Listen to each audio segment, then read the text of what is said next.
চলুন নতুন মানবিক দুনিয়া করি, মানুষের পাশে মানুষকে আনি, যারা মানুষ গড়বার কারিগর হিসেবে নিজেকে নিয়োজিত রেখেছেন এমন একজন সুসাহিত্যিক, কবি, ছড়াকার এবং শিক্ষককে নিয়ে বসেছি। অজয় রায়, আপনাকে স্বাগত জানাচ্ছি আমাদের চ্যানেলে।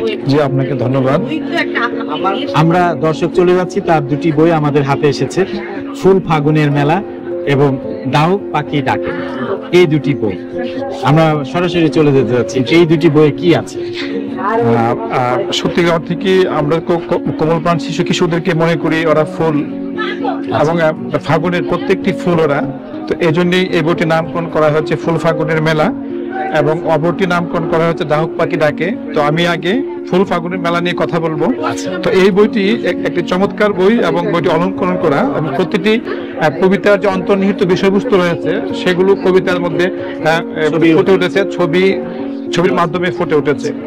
এবং বই দুটিতে একটিতে ভাষা, মুক্তিযুদ্ধ, স্বাধীনতা এবং আমাদের যে চারপাশে যে গ্রাম বাংলার প্রকৃতি এবং আমাদের ইতিহাস, সংস্কৃতি সহ আমাদের চারপাশে নানা চিত্র ফুটে উঠেছে, যা থেকে শিশু তার আগামী দুনিয়ায় যে বিভিন্ন ভাবে সে দেখবে তা থেকে অনেকটা সে উপলব্ধি করতে পারবে। পাশাপাশি প্রতিটি কবিতার সাথে যেহেতু অলঙ্করণ বা চিত্রায়িত হয়েছে, সহজ হবে। জি, আচ্ছা। এরপরে ডাহুক পাখি ডাকে। হ্যাঁ, তো ডাহুক পাখি ডাকে বইটি একটি চমৎকার বই, এবং বইটিতে আমাদের যে গ্রাম বাংলা যে বিভিন্ন পাখি রয়েছে, তো পাখির মধ্যে ডাহুক পাখি একটি অন্যরকম পাখি। সে পাখিটি সবসময় আসে না, এবং সেই ডাহুক পাখির ডাক শুনে পাখিরা আনন্দ উপভোগ করে এবং গাছের দিকে তাকায়, পাখির দেখতে কেমন সেদিকে তার একটা আকর্ষণ করে, এবং এই জন্যই বইটির নামকরণ করা হয়েছে ডাহুক পাখি ডাকে। এবং সেই বইটিতে পাখিদের নিয়ে বিভিন্ন কথাবার্তা আছে। মনে হচ্ছে কবিতার মধ্যেই পাখির কিচির মিচির অবস্থান, এবং প্রতিটি কবিতার মধ্যেই পাখির কথা রয়েছে, এবং আমাদের ফুল ফাগুনের কথা রয়েছে, আমাদের ইতিহাস, ঐতিহ্য, সংস্কৃতির কথা রয়েছে, এবং আমাদের চারপাশে যে প্রকৃতি রয়েছে সেই প্রতিটি কবিতার যে অন্তর্নিহিত বিষয়বস্তু চিত্রায়িত হয়েছে। Prime University, knowledge is power. The university prides itself on a hybrid library that combines digitized and digital search platforms in addition to a rich variety of books and publications. World-class laboratories with state-of-the-art equipment are there to flourish the inquisitive mind.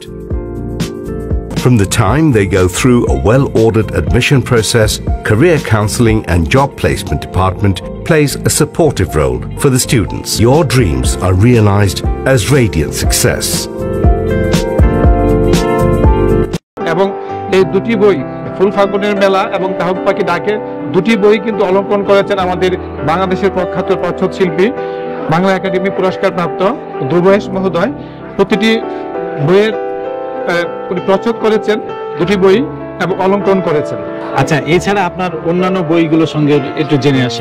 অন্যান্য বই কি? ধন্যবাদ।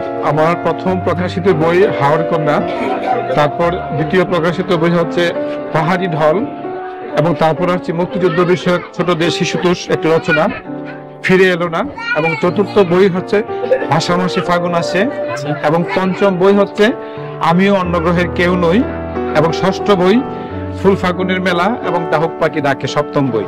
আচ্ছা, আমরা যদি এই ডাহুক পাখি ডাকে কিংবা ফুল ফাগুনের মেলা এ থেকে কোনো কবিতা বা ছড়া শুনতে চাই। একটা কবিতা বা ছড়া আমি শোনাতে চাচ্ছি।